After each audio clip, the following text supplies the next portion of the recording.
Welcome to the Real Estate Syndication Show. Whether you are a seasoned investor or building a new real estate business, this is the show for you. Whitney Sewell talks to top experts in the business. Our goal is to help you master real estate syndication. And now your host, Whitney Sewell.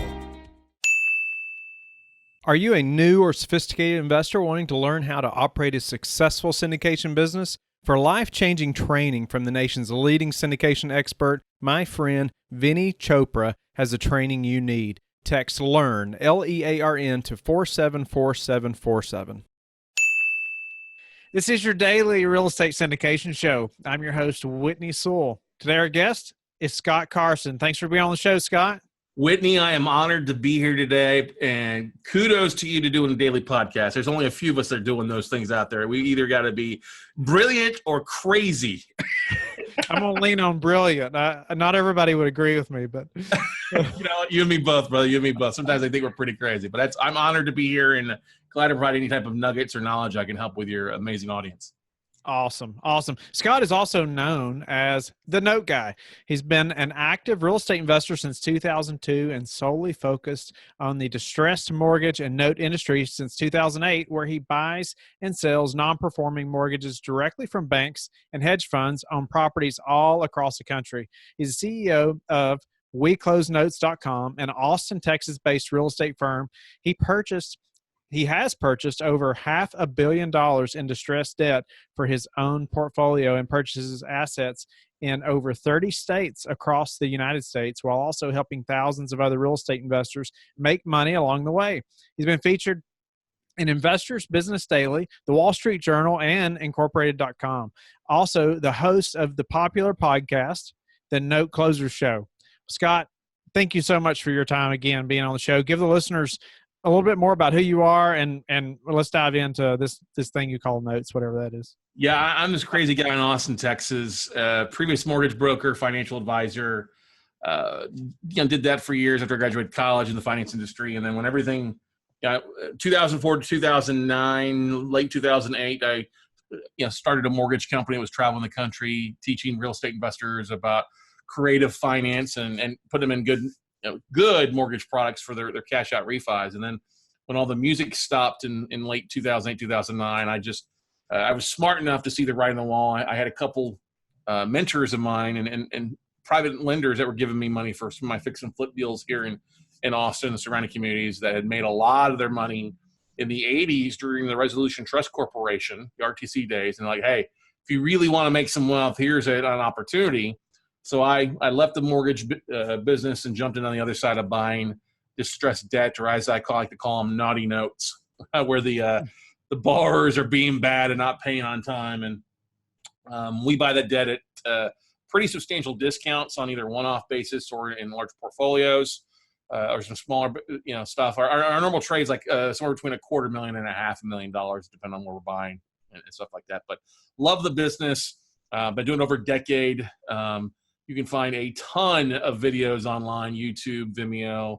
I think we're over 1,000 plus on there of just different nuggets, because the note business is a little bit different business. Syndication business is different than going out and buying a fix and flip, right, Whitney? Right. There's some intricacies to it, and it's the same thing in the note business. But it's I love what I do because, A, we find a lot of deals direct to the banks and hedge funds where others aren't looking. We're often getting really some nice discounts and substantial deals on it where we're buying it like 50% of value or less. And third thing, better, like I said, pricing, sourcing. There's a lot of strategies that we can use to make money on this when we're buying an asset and then when we become the bank. But our biggest goal is a different mentality. Our goal is to rehab the borrower versus rehabbing the property. So. Interesting. Elaborate on that a little bit. Rehabbing the borrower. What does that mean? Yeah, I'm glad you asked that. We like to target owner-occupied assets. I know that may seem a little bit different than your traditional investors out there who want to take the property over, fix it up, put some paint and carpet, lipstick on a pig, and then resell it. That's really not my goal. The biggest institutions in the country are all the banks, and they're not going out and fixing and flipping property. They're creating loans and servicing these loans for cash flow. Well, that's what we want, is to buy this debt at a discount. And I really usually only buy owner-occupied or occupied assets. That way I can ensure most of the time that it's in pretty good shape inside. The copper goblins haven't showed up. The air conditioner hasn't gone on a walkabout. It's in pretty decent space, condition. It may not be something I'd live in, but that borrower who's on the mortgage is happy living in it and keeping the property up for the most part. So when we buy it at a discount, we reach out to the homeowners, or I should say my vendors and staff do. And our goal is like, hey, what happened? What's your country western song? Did your dog die? Did your truck break down? Did grandma get run over by a reindeer? What's the situation? I don't care what happened. What are you doing? Are you working? Can you start paying on time now? Yes or no? No. Can you pay something? The fact that we buy this debt at a discount gives us a lot of flexibility on our side to work with the homeowner and the borrowers to keep them in the house. Because if I do have to foreclose, now I'm forking out money for attorney fees, then repair costs. And instead of getting it reperforming in 30 days, now I got 6 months to a year before I can do anything with it. It's always my best interest. Hey, keep them in that property. They're going to take care of it for the most part. And if I can reperforming, now I got cash flow coming in, and in 6 to 12 months, now I've got a reperforming asset that I can either keep for cash flow or sell off at a nice chunk of profit on the back end. Does that make sense, Whitney? Yes, it does. It does. And tell me how is the note business similar to like multifamily syndication? Well, it's all about doors, right? I mean, that's the thing. In multifamily syndication, you're looking at a property, you're looking at doors, you're figuring out your NOI, your cap rates. The reason you're buying in bulk is says your cost per door goes down, right? And it's a lot of the same way in the note business. We buy, we'll buy some one-offs occasionally, it makes sense, but for the most part, I get a bigger discount because I'm buying in bulk. And I'm not the guy going out and unclogging the toilet. So I've got a vendor or like or attorney or property managers, I like to say, servicers, that are handling the phone calls. They're handling the getting the borrowers to reperform, rehabbing the borrowers. Like, okay, let's work out something that makes sense. My least favorite thing is actually take a property back, because now then I do have to put more work into it and then find an agent to sell it. But it's all about doors. I mean, that's why we're able to have a couple hundred doors on our portfolio right now, and we're constantly buying and selling. And the idea, like syndication part, you buy something, you put a little spit and polish on it. In a couple of years, you sell it at a higher value because you bought it at a discount, right, Whitney? That's right. And then it's a win-win, not only for yourself, but also your investors out there that have backed you on what you're doing. So it's a lot of similarities. We actually have a lot of students that have come over from the apartment side that were looking for deals and can't maybe find something there. So they got money to put to work. So they put it together, buying a couple doors, 3 to 4 to 10 to 20, and work their way up by growing their portfolio that way. And so you probably get this question, or maybe often, I don't know, but why notes over like actually owning or buying a apartment complex? Or so it's all about pricing. I like being able to do this business from anywhere. So like I just got back from 3.5 weeks in Europe, and business ran fine. We got a couple of deals that modified while I was traveling. A couple of deals we foreclosed out and sold in there. I just happen to I want to go where the deal source is. Now, when I first got into the note business, I cut my teeth mostly on multifamily notes at the time. I was buying from Capital One and Wells Fargo multifamily and Crown Corp, who was handling a lot of stuff for other banks. So I was buying 20, 30, 300 unit apartment complex mortgages at substantial discounts, and then working with the on-site management to get them back up and running on time, and then having them refinance me out a few years later. So as the market's gotten more competitive over the years, everybody loves apartments. I just simply say, well, let me go where the cheaper pricing is and be sitting well, so that when the market does turn south again, I'll jump back in and buying some of that mortgage debt on those apartments at steeper discounts, and be able to work out something with either the owner operators or just take the property back and then become the owner operator that way. I've had that happen a few times where we took the apartment back, and the bank that we were getting ready to buy the note from decided to go ahead and carry the paper for us as the operator, which is pretty nice. So to have purchased over $500 million in distressed debt, I would imagine you're working with a few investors. A few. just a few investors. Tell me about the different types of questions that you may experience and how you answer them. Obviously that's a big part of our job, in the syndication business is, investor relations. I mean, it's so important. It's so important that we're doing it well, so important that we can answer questions. What's the difference in the type of questions that you may get from investors when you're raising capital? Why a note? Why would the bank sell a note at a discount? Why wouldn't they just take the property back? Is the first question we get. And the reason I tell you is the banks aren't in the property management company. They want to own the debt. And that's why it's a better way for us. It's also a better way for them because within a wire, they can transfer that distressed asset off their books. And now we have the bank. Now we have a lot of flexibility that we can do with the bank. We've got a lot of different exit strategies that we can do. And it may go a different way. We may get it reinstated. We may get it modified. We may take the property back. We may pay the borrower to take the property back in deed loan. We may just sell the asset off if we're doing a little bit of work. We may retain it for cash flow. So there's different exit strategies depending on which way the wind blows and what's going on. I will tell you this, that we also, having multiple strategies is a good thing. The way we see people really screw up is if they stick to just one strategy and they try to force everything in that one strategy. And I think that you've got to be flexible on what's going on a property or a complex or a deal. There's multiple ways to look at things. Other things we talk about is we try to set realistic expectations. Hey, this is going to be a 12 to 36 month deal on aspect of things. Especially if it's in a state that has a longer foreclosure process, you've got to prepare for the worst, and then hope that it doesn't do that. And most of the time, the worst never happens. But sometimes you got to be prepared. What's also really nice is that we're leveraged. Since we're buying debt, we're leveraged across a lot of assets. So if something goes wrong, an act of God in Missouri, well, we're okay. But it took out one property because we've got 29 other assets that we can leverage that risk off. Of course, there's insurance that covers a lot of that stuff, but it's all about leverage and protecting an investor's money across multiple assets is one of the biggest advantages that we love about note investing, and the fact that we can buy it often cheaper and be more direct is another great advantage as well too. And how are you structuring a deal like that? I mean, I know nothing about notes, and how are you structuring a large portfolio deal? A note deal. Well, we usually prefer to make sure and bring on one investor. That's the biggest thing. If we can find one investor, right, to take the thing down, that makes it simpler across the board. We'll use special purpose LLCs, just like you guys would do on an apartment side, right? We have a Reg A that's in the process of getting work. So we, put a fund together, make sure our attorneys are doing the right thing, dotting all the T's and crossing the I's to make sure everything's rock and roll. And then it's the same thing. Hey, we're going to look at what the deal is going to bring to the table. We're going to give a preferential rate in the front end, and then a split of the equity in the back end.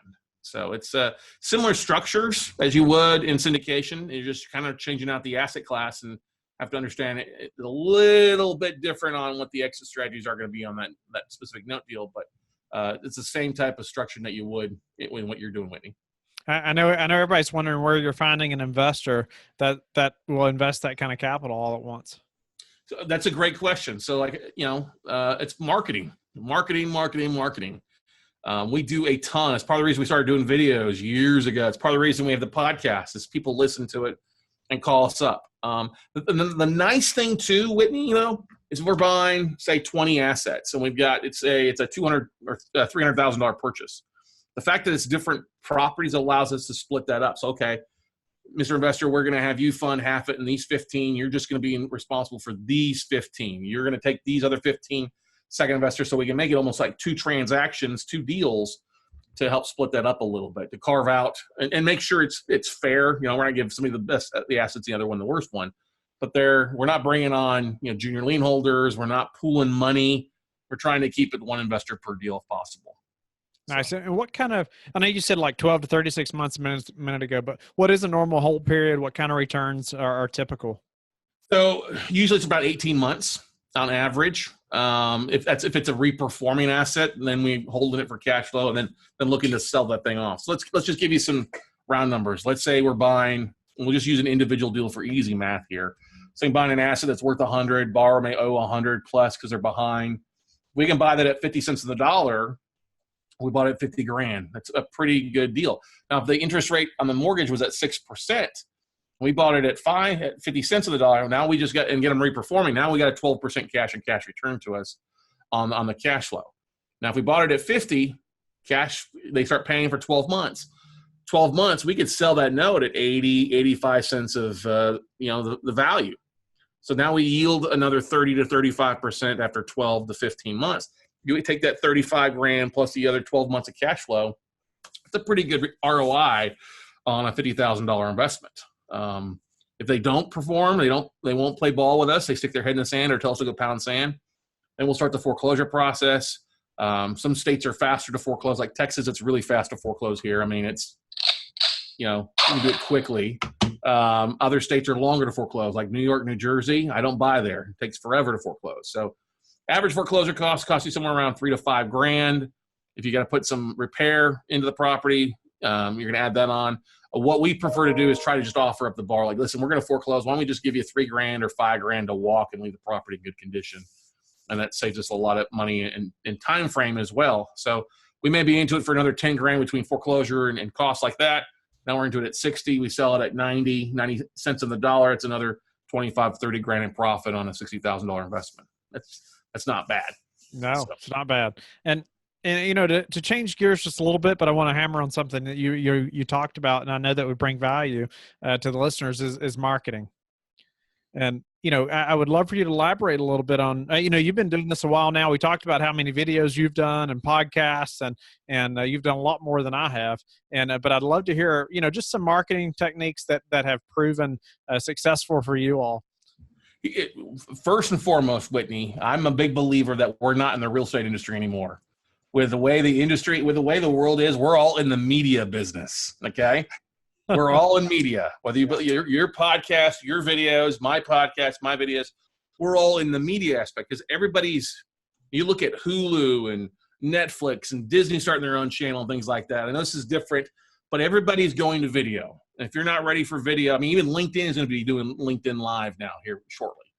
So you got to realize that we're all in the media business. And so our first thing when I walk into my office each day is, okay, what are we doing for marketing? What are we doing to get the word out what we're doing? Are we filming a podcast episode? Do we have a video going out on a deal? Are we posting to social media websites? Now, you've got to be a little bit careful when it comes to raising capital on things like that.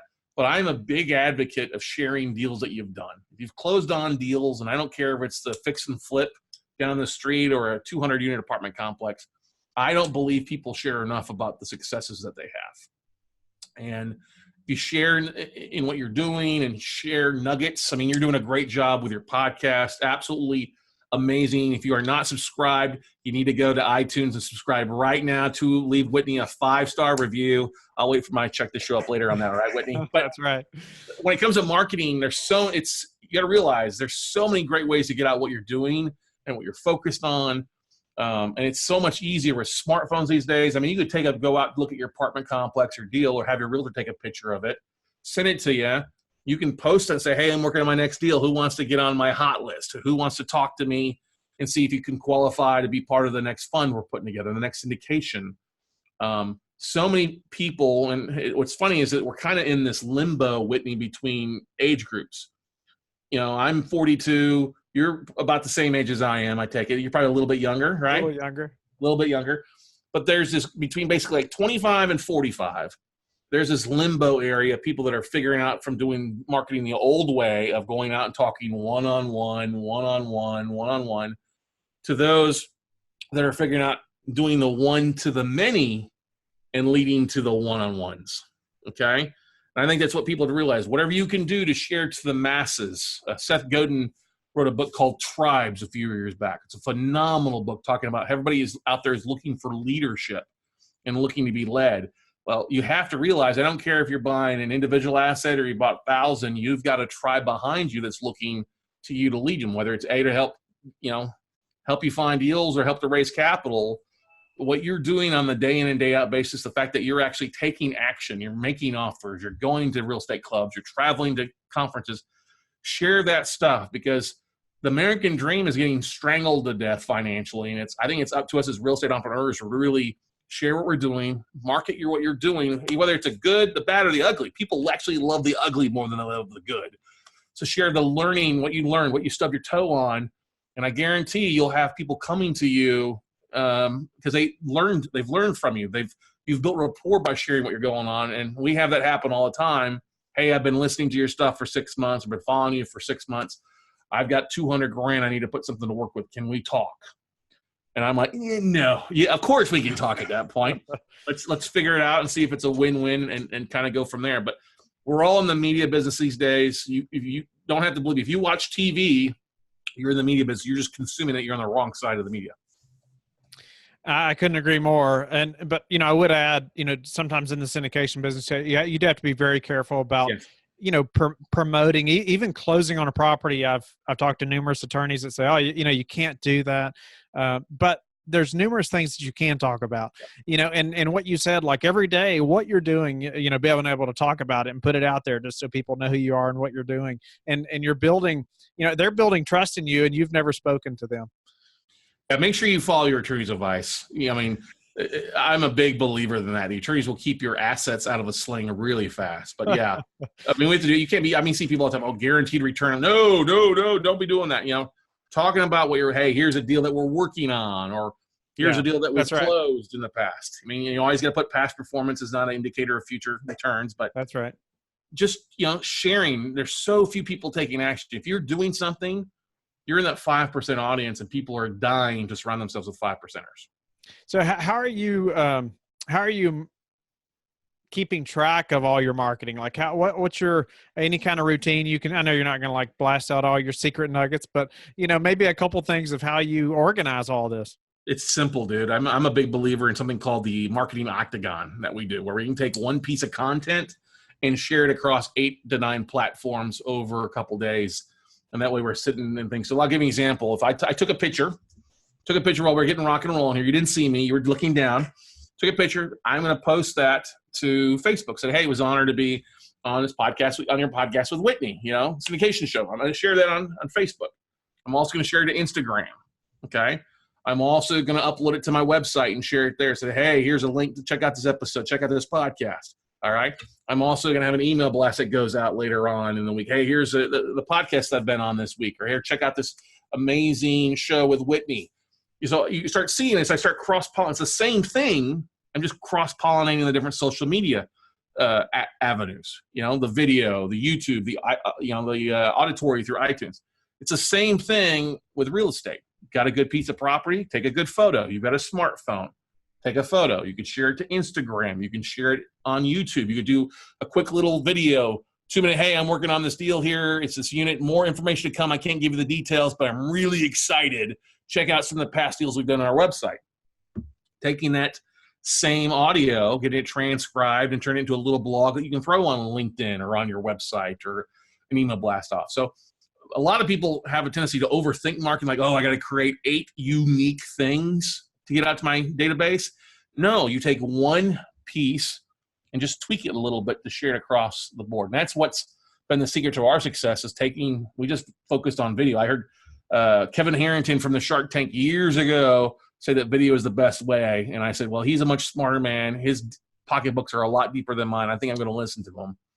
And have implemented video as one of our biggest things of sharing nuggets, sharing knowledge, and getting the word out what we're doing. Because, if I can be on Google, which is the number 1 search engine, or on YouTube, the number 2 search engine, I'm doing pretty well.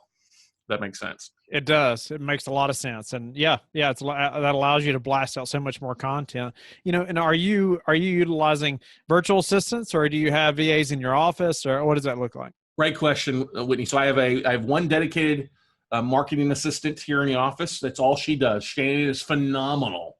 Graduate of Texas A&M. I'm a University of Texas fan. So if she's an A&M, I get to give her, that's her only downfall basically. But we give her a list of stuff to do. She cranks it out. I do have a team of professionals that help me with our podcast editing. I just record it and throw it to them. They do all the work overseas, a lot cheaper. They upload it, they transcribe it, and then send great images, and then send it to Shannon, who then Shannon jumps on buffer.com.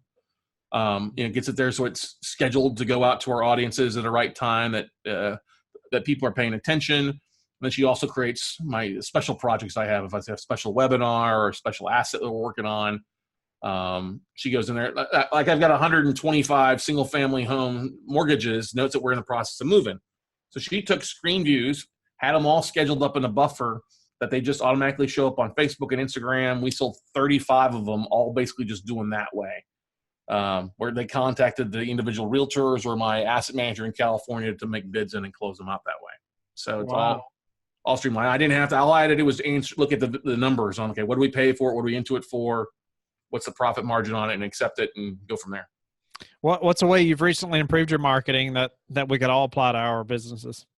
Oh my gosh, one of the best things to do. There is a cool tool called wave.video. Nice. And it's like if you're familiar with Canva or Photoshop or something like that, it's like the Canva of video. And what I love what wave.video, it's a New Zealand company that started this, is they have all these templates of videos that all you've got to do is either plug and play your logo, your wording, but they've got amazing videos that make you look really smart. And so if you tweak it for your colors, add your logo, change it up a little bit. But they have a marketing calendar of what's going on each day. Like it's National Margarita Day or Motivation Monday or Throwback Thursday, whatever is going on. Like May the 4th, is Star Wars Day. May the 4th be with you. So they create a template with, Darth Vader and R2-D2, and you could plug and play that in there. So wave.video, the cool thing to do. You can go in, it makes you look really smart with videos. And that's one thing we've committed to doing, is doing at least one video on wave.video at least a week with something that's going on through it. So that, and then I would spend a little bit more time. We have really focused on YouTube.